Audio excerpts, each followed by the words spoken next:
Ebuka did not ask Ngozi for money first. That would have been careless. He asked for something small. One evening, while they sat outside her house, he signed quietly. "I am a bit stuck this week," he said, almost embarrassed. "My salary hasn't dropped and something urgent came up." Ngozi looked at him. "How much?" she asked. He hesitated. "Just something to sort transport and food," he said. "I'll return it next week." She transferred the money immediately.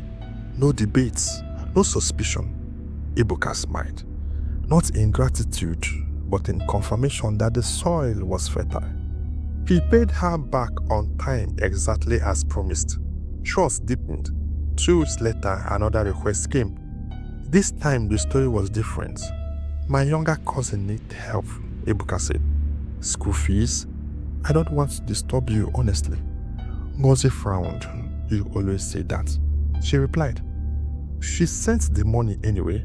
Again, he paid back. Again, trust thickened. What Ngozi didn't know was that the payment was part of the manipulation. It was meant to disarm her instinct.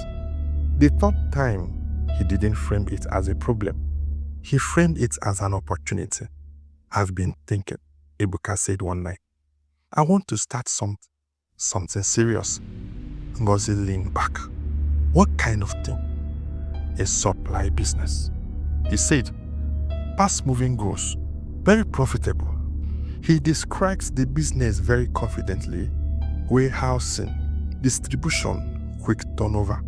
The same business, the same script, that same confidence, the same lie. Ngozi then asked careful question. "How much is the capital?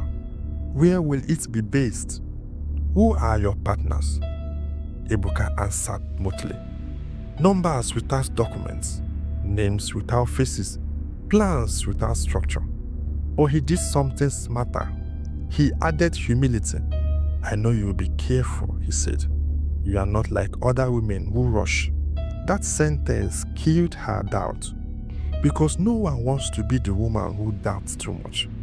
Ngozi did not say yes immediately. She went quiet for days. Ebuka did not pressure her. He became distant. Less call, short replies. And when she asked what was wrong, he said, "I just don't want to depend on anyone." That was the moment Ngozi chose him over her instincts. "Let me help you," she said. Ebuka nodded slowly. "Only if you are sure." And she was. What Ngozi didn't know was that the business idea had been presented in Enugu, sold in Onitsha, promised in Asaba, founded in Lagos, and abandoned in every city. Different women, same hope, the same collapse. Ebuka never built businesses. He built belief. And once belief turned into money, he disappeared. Ebuka never saw himself as a thief. In his mind, he was simple, taking advantage of opportunity, using emotions people offered freely, living before consequences arrived. He told himself they will survive, just like he told himself with Jennifer, just like he was telling himself now. Ebuka's greatest strength had always been repetition. The same story, the same timing, the same emotional beat, city after city, woman after woman, until it met a memory that had already been wounded. When Jennifer broke down, it was Ngozi who came. She didn't come as a visitor, she came as a sister. She slept on the floor beside Jennifer's bed. She cooked, they listened. And one night when the tears returned, Jennifer spoke.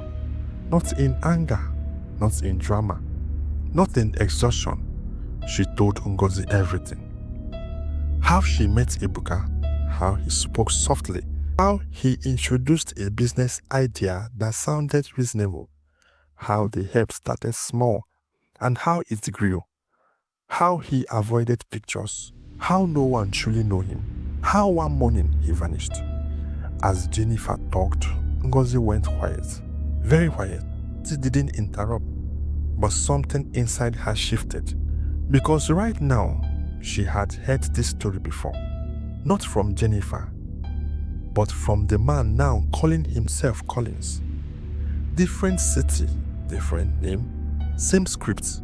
The humble dreams, the suffering background, the careful praise, the temporal help, the business idea, the absence of friends, the refusal to take pictures. Every detail lined up like a fingerprint.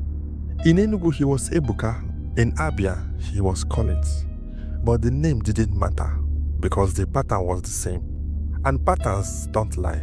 Ngozi didn't confront him. Not yet. She became observant. She watched how he dodged cameras, changed subjects when family was mentioned, avoided long-time plans that required verification, grew defensive when asked for details. She waited, and one evening, she succeeded. A casual moment, a smile, and a quick snap. Picture, clear, undeniable. Ngozi sent the photo to Jennifer. No caption, no explanation, just the image. Jennifer stared at it for a long time. Her hand shook, her chest tightened. It was him.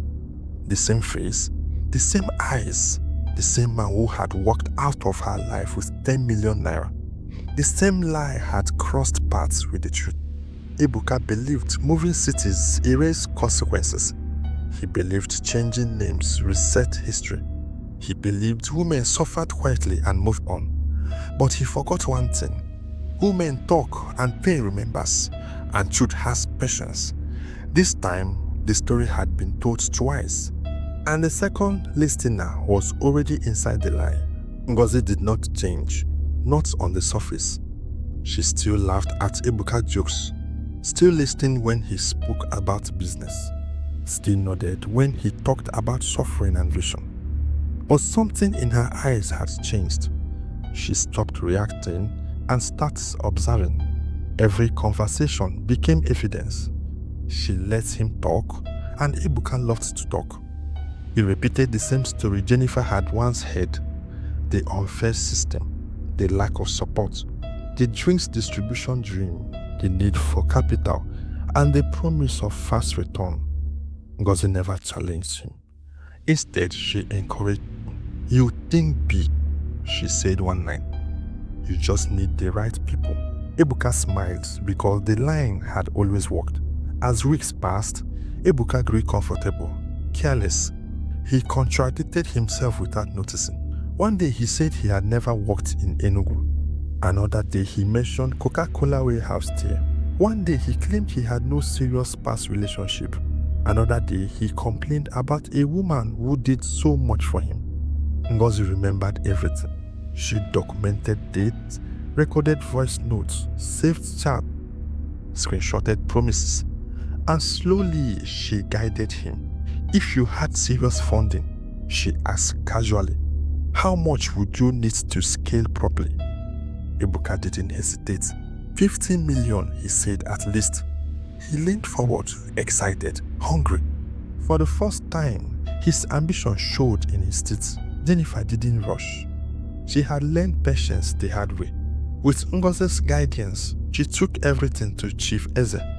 The messages, the photo, the voice note, the matching stories, the fake identity. Chief Eze listened quietly. His face did not change. When Jennifer finished, he spoke only once. "He has done this before. He will do it again, unless he is stopped." Chief Eze did not promise anger. He promised order. Ngozi returned with excitement. "I spoke to someone," she told Ebuka. "He's an investor. Serious man. Old money." Ebuka tried to remain calm, but his hand shook slightly. "He's interested in your distribution idea." She continued. "He wants to hear it directly." "How much is he talking about?" Ebuka said. Ngozi smiled. 50 million naira. Ebuka forgot caution, forgot instinct.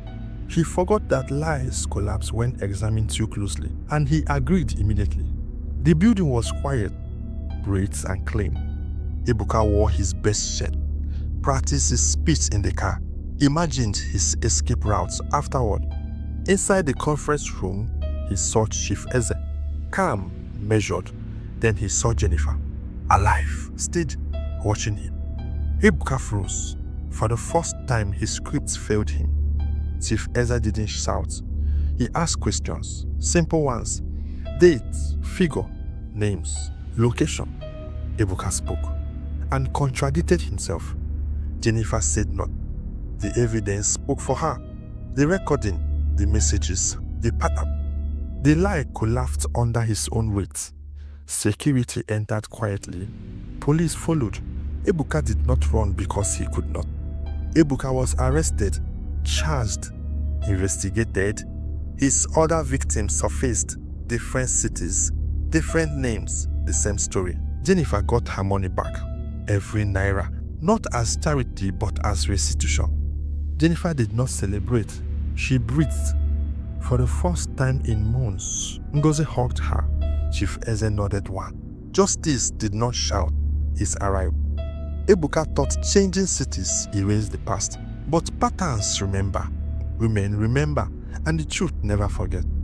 The moral lesson of this story teaches us that love without discernment becomes self-destruction, because generosity, loyalty, and sacrifice are powerful virtues. But when they are given without boundaries or clarity, they can be turned into weapons by those who see people as opportunity instead of humans. This story teaches that being kind is not foolish, but ignoring repeated red flags in the name of love allows manipulations to strive.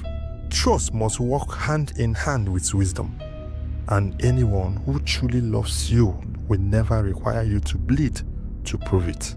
Thanks for being with me to the end of the story. What have you learned from Jennifer's story? Do well to write in the comment section, share, like, and remain blessed.